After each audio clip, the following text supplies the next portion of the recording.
The chapter begins with Jesus reminding his disciples that the Passover is near and that he will soon be delivered to be crucified. Meanwhile, the religious leaders secretly conspire to arrest Jesus and kill him. In a dark twist, Judas Iscariot, one of Jesus' own disciples, agrees to betray him for 30 pieces of silver, the price of a slave.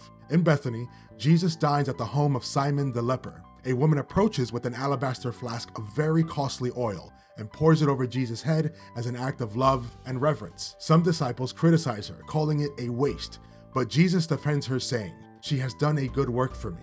For in pouring this fragrant oil on my body, she did it for my burial." Jesus honors her deed, promising that her story will be told wherever the gospel is preached. On the first day of the Feast of Unleavened Bread, Jesus gathers with his disciples for what would become known as the Last Supper. He announces that one of them will betray him. Saddened, each disciple asks, "Lord, is it I?" Jesus confirms that the betrayer is among them. During the meal, Jesus institutes the Lord's Supper, breaking bread and sharing wine as symbols of his body and blood, given for the forgiveness of sins. "Take, eat, this is my body. Drink from it, all of you, for this is my blood of the new covenant." After singing a hymn, Jesus leads the disciples to the Garden of Gethsemane. In deep anguish, he asks Peter, James, and John to stay awake and pray with him. Falling to his knees, Jesus prays, "O my Father, if it is possible, let this cup pass from me. Nevertheless, not as I will, but as you will."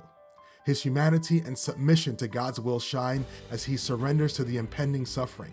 The disciples, however, fall asleep 3 times despite his plea to stay alert.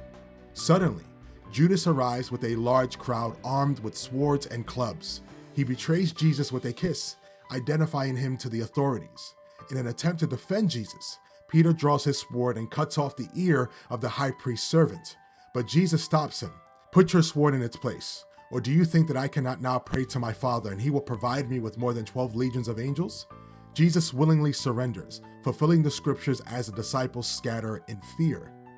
Jesus is taken to the high priest Caiaphas, where the religious leaders accuse him with false testimony.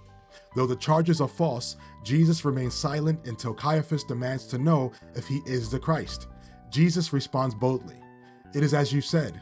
Nevertheless, I say to you, hereafter you will see the Son of Man sitting at the right hand of the power and coming on the clouds of heaven."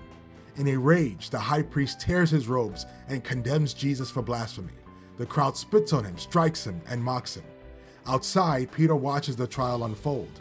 3 times people recognize him as the follower of Jesus, but Peter denies it vehemently. "I do not know this man." As the rooster crows, Peter remembers Jesus' prediction and is overwhelmed with sorrow, weeping bitterly.